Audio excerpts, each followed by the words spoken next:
नमस्कार मेरे दोस्तों, स्वागत है आपका आपके फिर से अपने उत्तराखंड जीके स्टडी के यूट्यूब चैनल पर।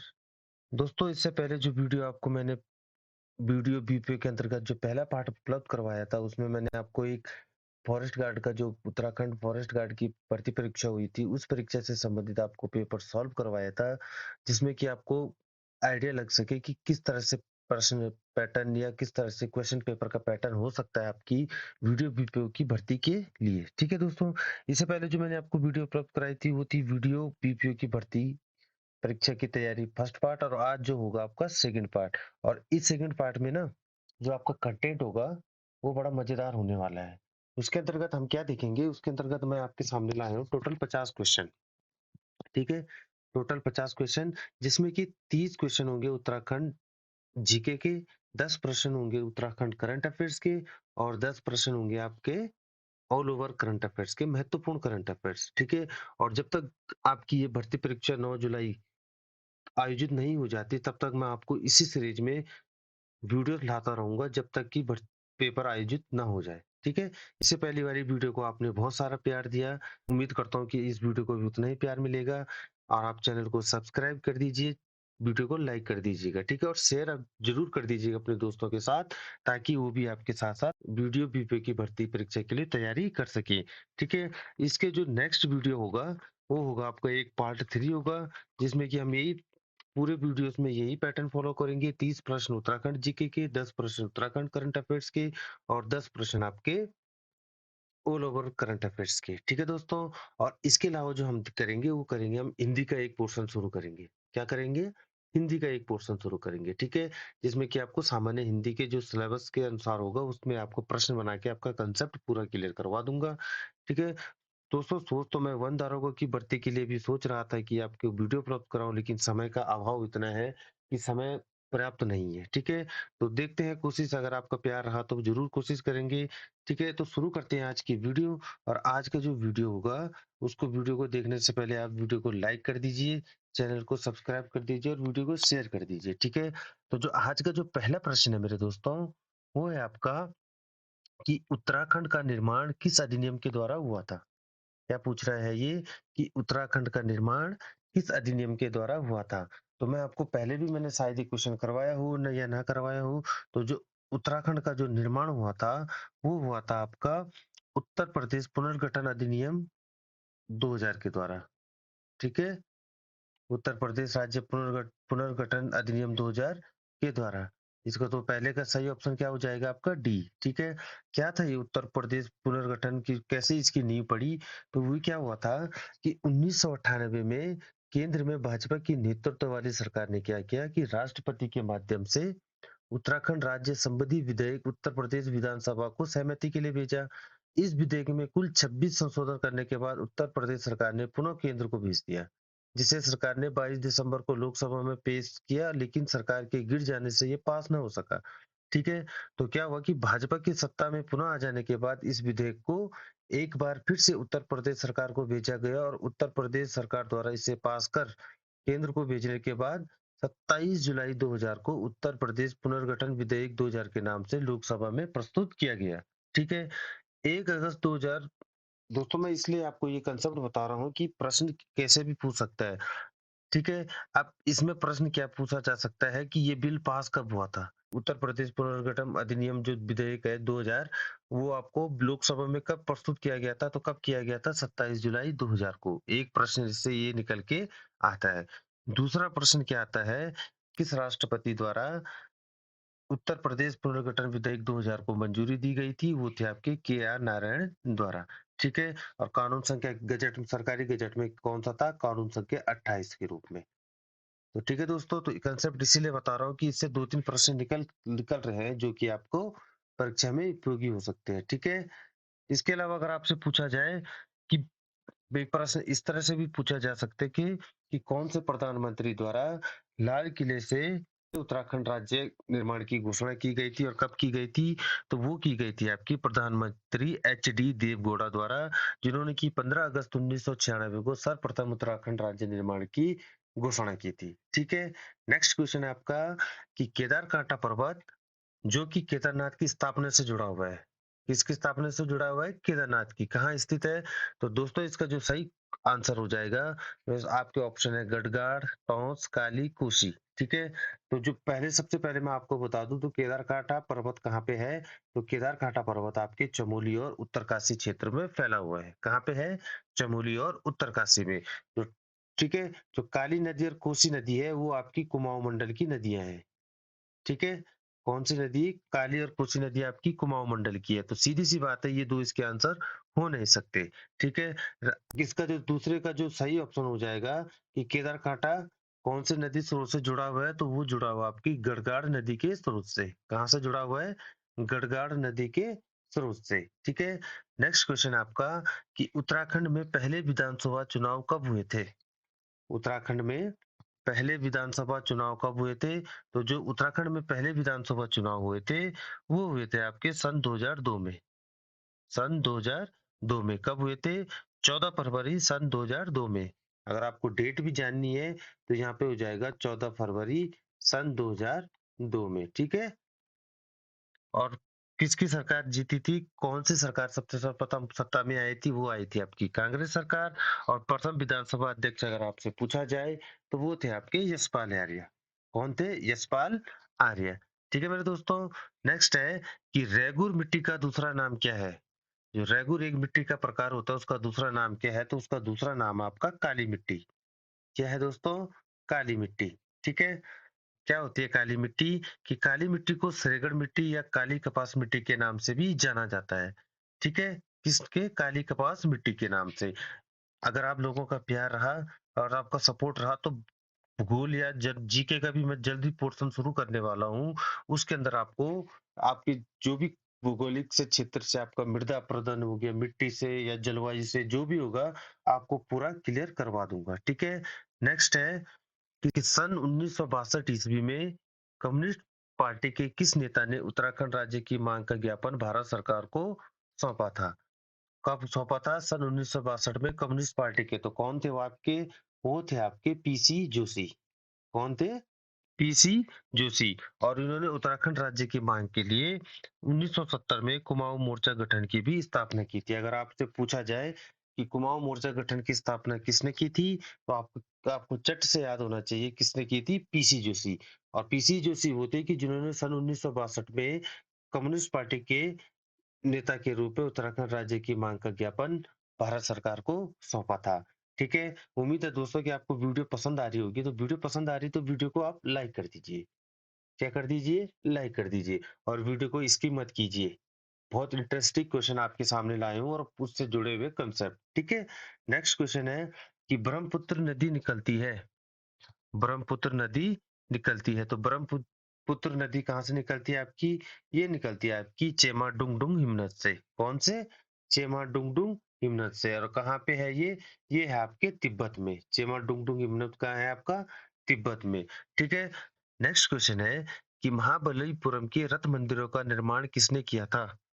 महाबलीपुरम के रथ मंदिरों का निर्माण जो किया था आपका, वो किया था आपका नरसिंह वर्मन प्रथम ने। किसने किया था? नरसिंह वर्मन प्रथम ने। और ये किसके वंशज माने जाते हैं या किससे संबंधित सब माना जाता है? तो ये जो कुणित कुणित शासक थे, जब कुणित शासक का मध्यकालीन था, मध्य भाग में, वहां पे आपका नरसिंह वर्मन का जिक्र आता है। ठीक है? नेक्स्ट क्वेश्चन है आपका 8वां कि निम्नलिखित में से एक समूह नृत्य है। तो निम्नलिखित में से एक समूह नृत्य है, तो इसका सही आंसर हो जाएगा आपका जोड़ा। क्या हो जाएगा? जोड़ा। जोड़ा क्या होता है कि जोड़ा नृत्य एक उत्तराखंड का एक लोक नृत्य है और अपने नाम से मिलता है। ये नृत्य क्या है? जोड़ा मतलब एक जोड़ा, जोड़ों के लिए प्रचलित है। इसमें क्या होता है कि स्त्री पुरुष गोल घेरा बनाकर एक दूसरे के कंधे पर हाथ रखकर आगे पीछे संचालन कर नृत्य व गीत गाते हैं। ठीक है? उसे बोलते हैं जोड़ा गीत। ठीक है दोस्तों, उम्मीद है आपको समझ में आ रहा होगा। ठीक है? नेक्स्ट क्वेश्चन है कि अंग्रेजों द्वारा चाय का बीज कब मंगवाया गया था? या चाय का बीज कहाँ से मंगवाया गया था? ठीक है, क्वेश्चन इस प्रकार से होना था कि अंग्रेजों द्वारा चाय का बीज कहाँ से मंगवाया गया था? तो वो आपका मंगवाया गया था चीन से। कहाँ से मंगवाया गया था? चीन से।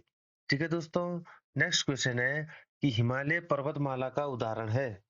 तो जो हिमालय पर्वतमाला है, वो किसका उदाहरण है? वो है आपका वलित पर्वतमाला का। किसका है? वलित पर्वतमाला का। अगर आपको ये चीज़ें स्पष्ट करनी है कि वलित पर्वतमाला, अपशिष्ट पर्वतमाला, अपभ्रंश पर्वतमाला क्या होती है, तो कमेंट बॉक्स में जाके आप कमेंट कर सकते हैं कि आपको ये वीडियो चाहिए, तो मैं ज़रूर कोशिश करूँगा, पूरा कोशिश करूँगा कि आपको ये वीडियो उपलब्ध करवा दूँ ज्योग्राफी के अंतर्गत, ठीक है? और आपको बता दूँ कि वलित पर्वतमाला क्या होती है? वलित क्या होती है? तो वलित पर्वत अथवा मोड़दार पर्वत, वे पर्वत जिनका निर्माण वलन नामक भूगर्भिक प्रक्रिया के तहत हुआ है, ठीक है? किसके तहत हुआ है? वलन नामक भूगर्भिक प्रक्रिया के तहत। और इसके अंतर्गत कौन-कौन से आते हैं?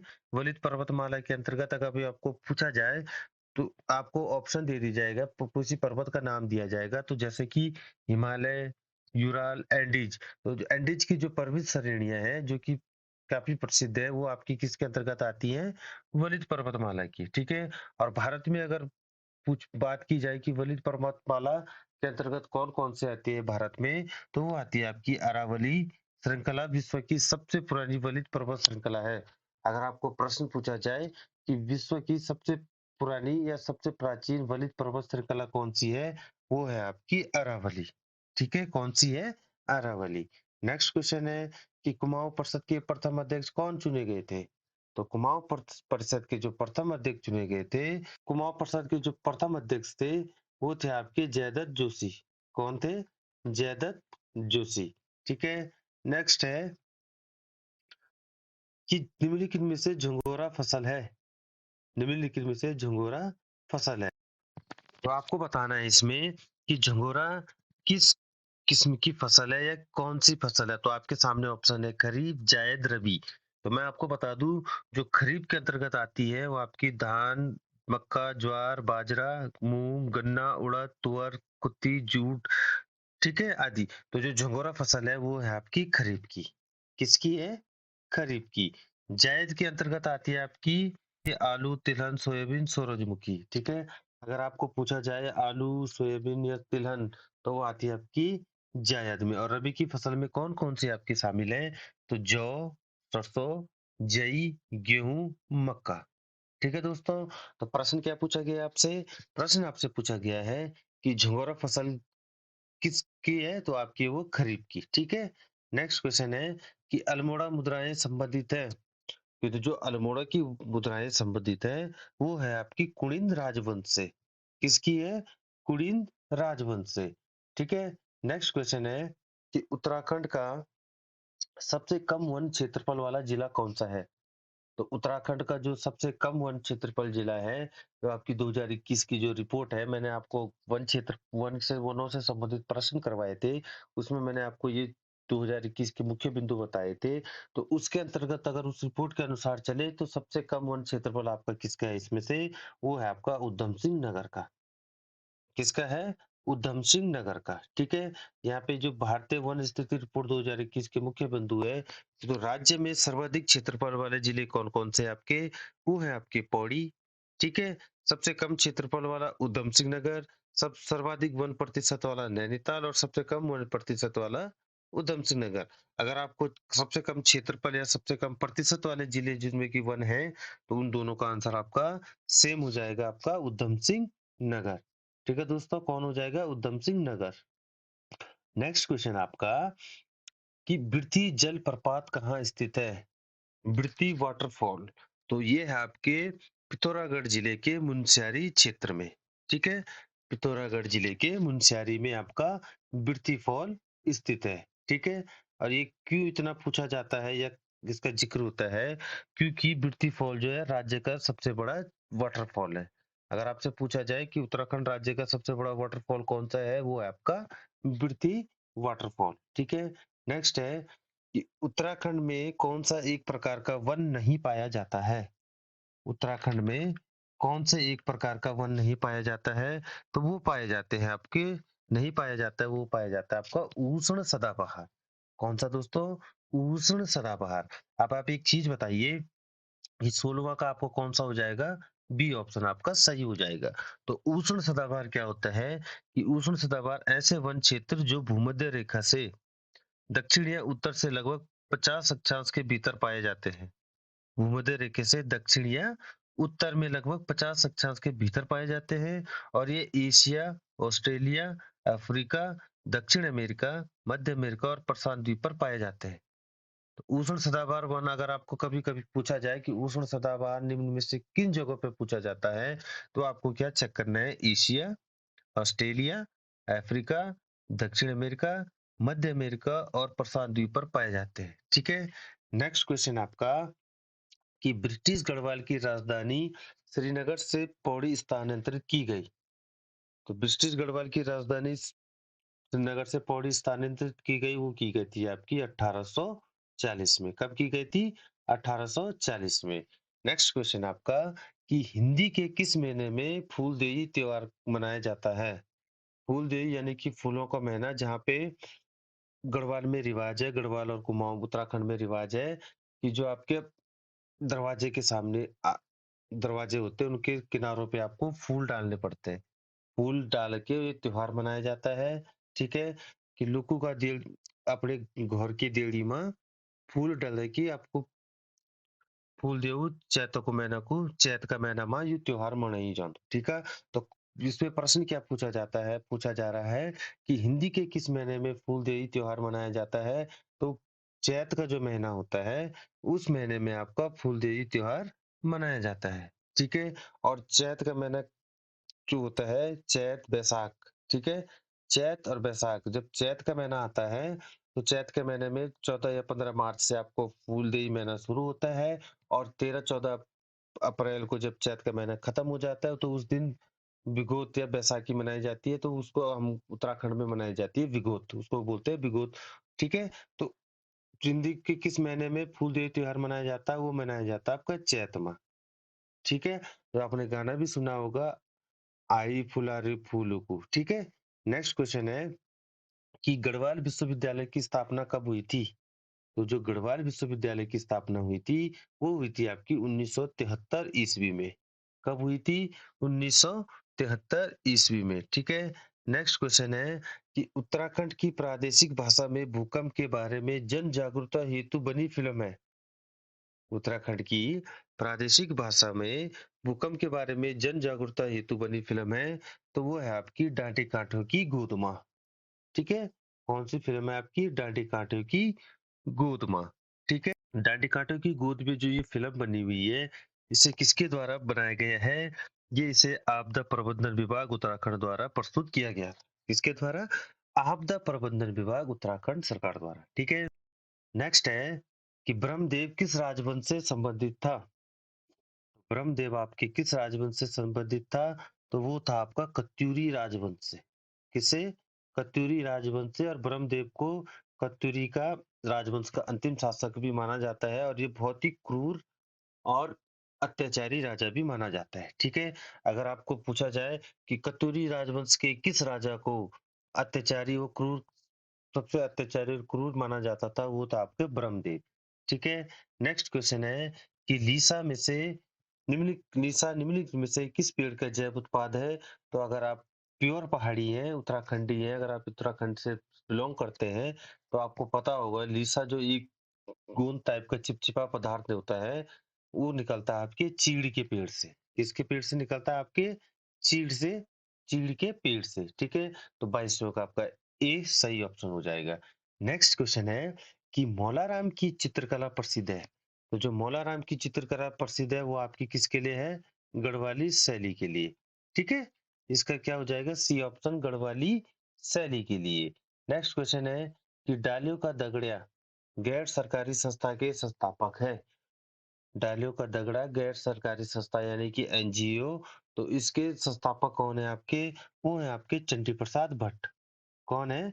चंडी प्रसाद भट्ट। तो जो 24वां को हो जाएगा आपका, वो हो जाएगा आपका डी ऑप्शन आपका सही हो जाएगा। ठीक है? नेक्स्ट क्वेश्चन है कि उत्तराखंड की राज्य तितली है। तो उत्तराखंड की जो राज्य तितली है, वो है आपकी कॉमन पिकॉक। कौन सी है? Common peacock. किस शासक ने सोमपुर महाविहार का निर्माण करवाया था? किसका? सोमपुर महाविहार का निर्माण करवाया था। तो वो करवाया था आपके धर्मपाल ने। किसने? धर्मपाल ने। किसका निर्माण? सोमपुर महाविहार का। ठीक है? नेक्स्ट क्वेश्चन है कि टिहरी राज्य मंडल की स्थापना हुई थी या टिहरी प्रजामंडल की स्थापना हुई थी, तो वो हुई थी आपकी देहरादून में। ठीक है? कहाँ हुई थी? देहरादून में। और किसके द्वारा की गई थी? श्रीदेव सुमन के द्वारा। ठीक है? और कब की गई थी? 1939 में। कब की गई थी? 1939 में। नेक्स्ट क्वेश्चन है कि उत्तराखंड में दुर्लभ वन्य प्राणियों की सुरक्षा हेतु किस स्थान को अभयारण्य के रूप में विकसित किया गया है?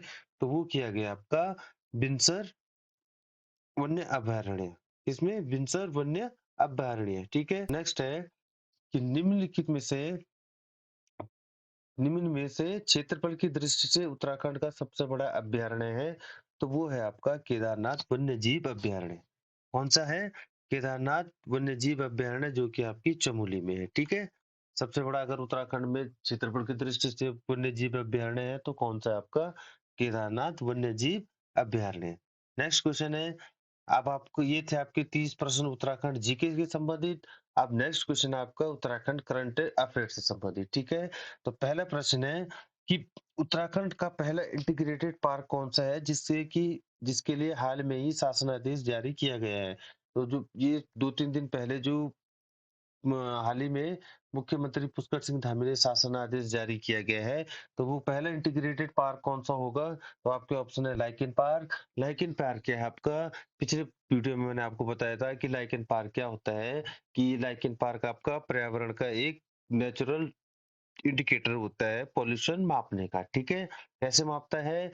कि अगर लाइकेन का पौधा होता है, अगर वहां पे पॉल्यूशन ज्यादा होगा, तो ये लाइकेन जो पौधा होगा ये सूख जाएगा, क्योंकि इसको प्योर हवा चाहिए बढ़ने के लिए। ठीक है? एक्वा पार्क, तो जो 31वां का जो सही हो जाएगा, उत्तराखंड का पहला इंटीग्रेटेड पार्क है, वो है आपका एक्वा पार्क। कौन सा है? एक्वा पार्क, 31वां का बी। ठीक है? तो एक्वा पार्क कहाँ पे है? कि उधम सिंह नगर जिले के सितारगंज में प्रस्तावित प्रदेश का पहला इंटीग्रेटेड एक्वा पार्क। ठीक है? धामी सरकार ने पार्क कहाँ पे है ये? उत्तम सिंह नगर जिले के सितारगंज में। ठीक है? और कितनी है कि धामी सरकार ने पार्क की स्थापना के लिए कितनी जमीन दी है? 71 एकड़ राजस्व विभाग की भूमि मत्स्य विभाग को हस्तांतरित करने के लिए शासनादेश जारी किया है। तो जो ये एक्वा पार्क बनेगा, ये किस विभाग के अंतर्गत बनेगा? वो बनेगा आपका मत्स्य विभाग। ठीक है? कौन से विभाग से? मत्स्य विभाग। और केंद्र सरकार की एक्वा पार्क किससे संबंधित है? वो है आपकी प्रधानमंत्री मत्स्य संपदा योजना के तहत। ठीक है? इस पार्क में क्या होगा कि इस पार्क के तहत fish processing unit, wholesale fish market, fish landing centre, सारी गतिविधियां आपकी एक ही पार्क में शामिल होंगी। ठीक है? नेक्स्ट क्वेश्चन है कि उत्तराखंड राज्य के किस लोक पर्व को हाल में ही राज्य में मेले का दर्जा दिया गया? तो वो दिया गया आपके जौनसार में मनाए जाने वाला जागड़ा मेला। ठीक है? किस मेले को दिया गया राज्य मेले का दर्जा? जागड़ा मेला। ठीक है? नेक्स्ट क्वेश्चन है कि निम्नलिखित में से किसे 2022 के लिए केदार सिंह रावत पर्यावरण संरक्षण पुरस्कार से सम्मानित किया गया है? तो ऑप्शन है चंडी प्रसाद भट्ट, सुंदरलाल बहुगुणा, सच्चिदानंद भारती। किसे किया गया है? सच्चिदानंद भारती, सुंदरलाल बहुगुणा या चंडी प्रसाद भट्ट। इन तीनों में से आपको बताना है। और कौन सा पुरस्कार? केदार सिंह रावत पर्यावरण संरक्षण पुरस्कार। किसके लिए? 2022 के लिए। वो दिया गया आपके सचिदानंद भारती को। ठीक है? किसको? 3300 का सी किसको दिया गया है? सचिदानंद भारती को। ठीक है? सच्चिदानंद भारती कौन है आपके? कि वर्ष 2022 के केदार सिंह रावत पर्यावरण संरक्षण पुरस्कार इनको दिया गया है। ठीक है? पेशे से शिक्षक हैं। पौड़ी जिले के निवासी सच्चिदानंद भारती पानी राखो आंदोलन के प्रणेता भी हैं। ठीक है? इस आंदोलन के तहत चाल खाल बनाकर क्षेत्र में पानी बचाने में उनका महत्वपूर्ण योगदान रहा है। ठीक है? तो केदार सिंह रावत पर्यावरण संरक्षण पुरस्कार अगर 2022 के लिए पूछा जाएगा, तो वो दिया गया आपको सच्चिदानंद भारती को। ठीक है?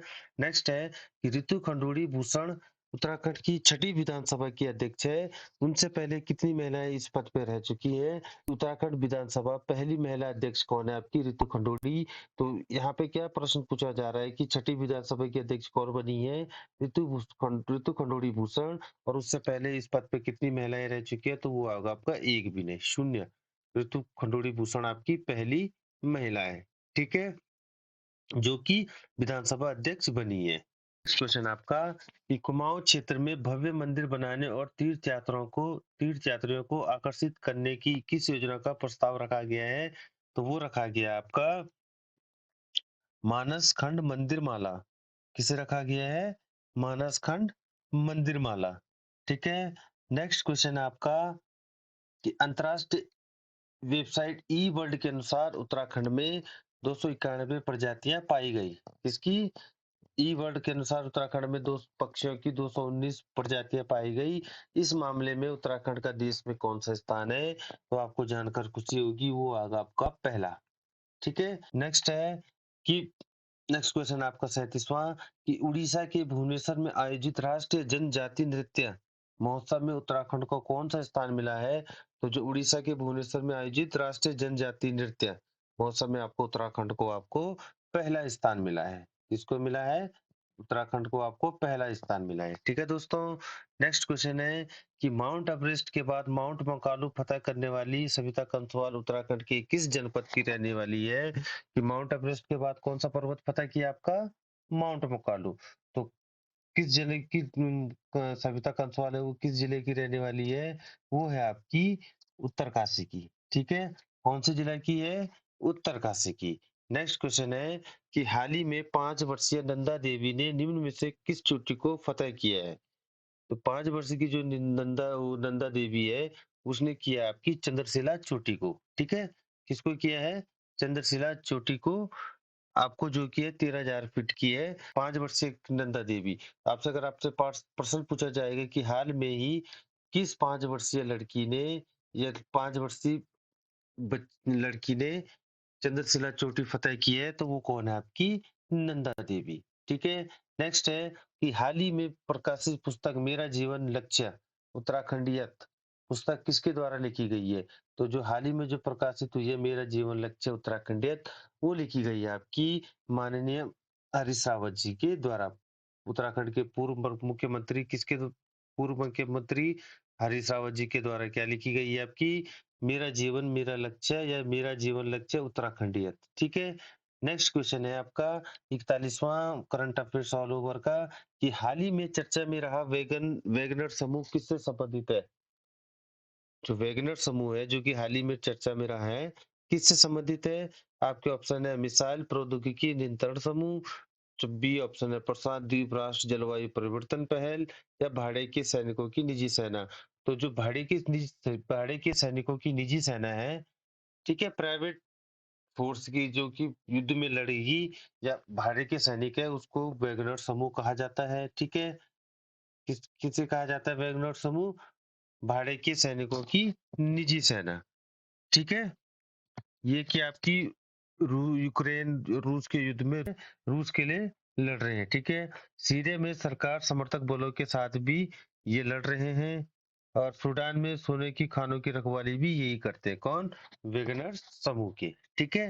नेक्स्ट क्वेश्चन है कि मई 2023 में किस राज्य द्वारा गीता कर्मिकुला भीम बीमा योजना शुरू की गई?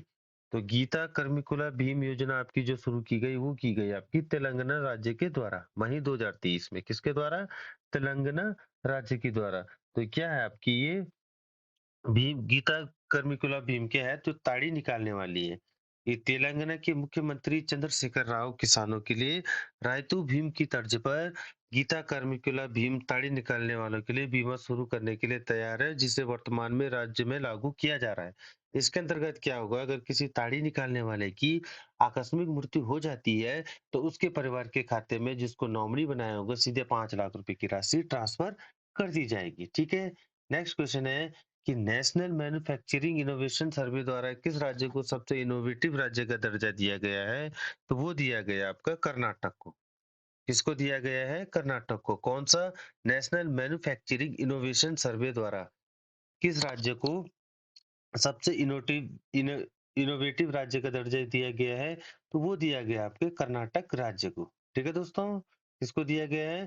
कर्नाटक राज्य को। इसके बाद जो कर्नाटक के बाद दिया गया है, वो दिया गया आपका दादर और नगर हवेली को।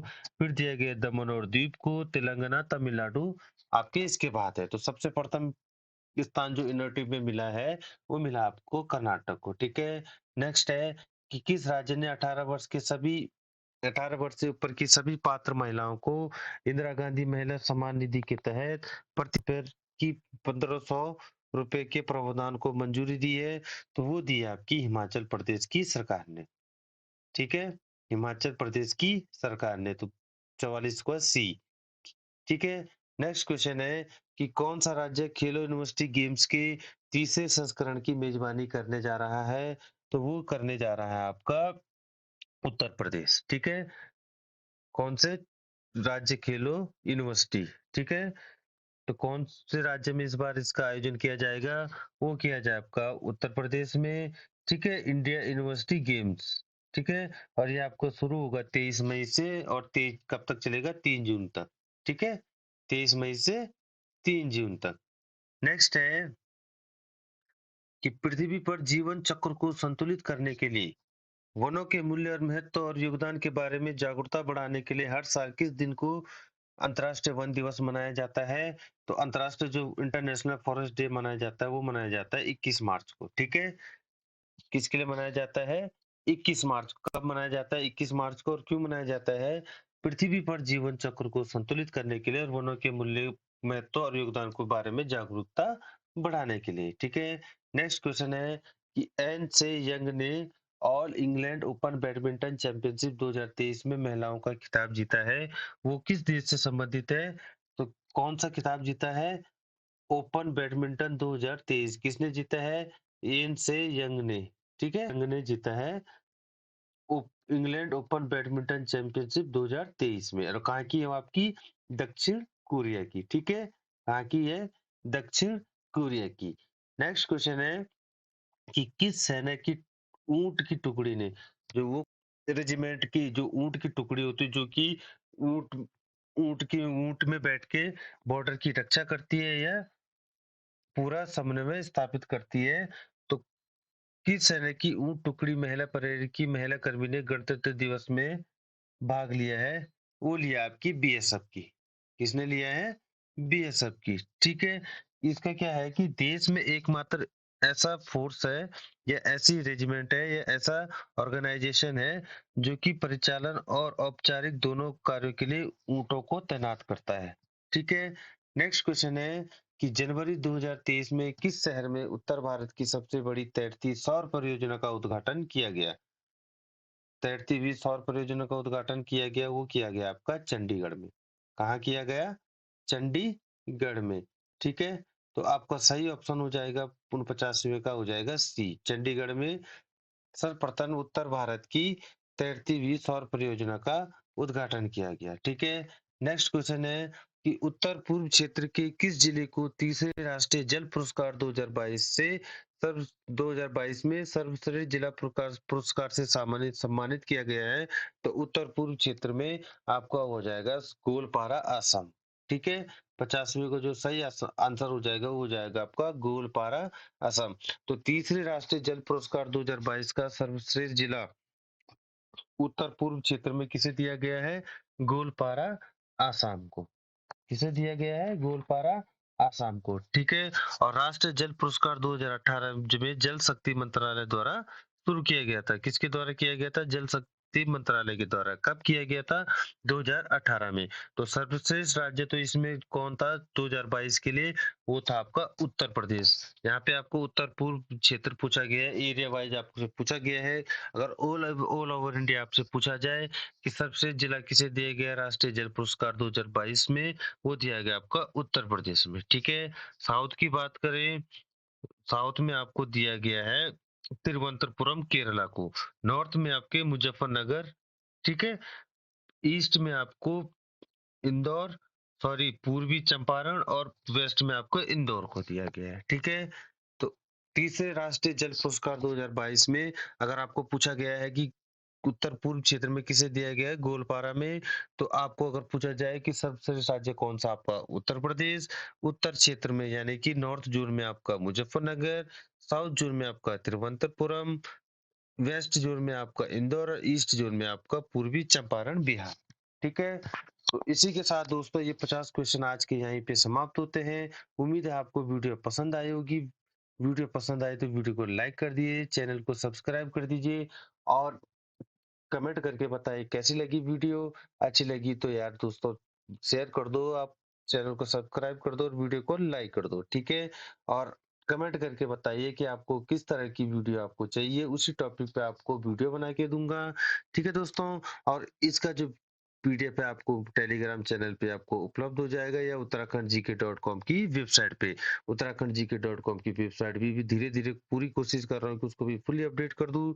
तो इसी के साथ उत्तराखंड वीडियो बीपीओ पार्ट 2 आपका खत्म होता है। मिलते हैं दोस्तों नेक्स्ट वीडियो में बहुत ही जल्द और तब तक के लिए जय हिंद, जय उत्तराखंड, जय भारत, जय बद्री विशाल। ठीक है दोस्तों?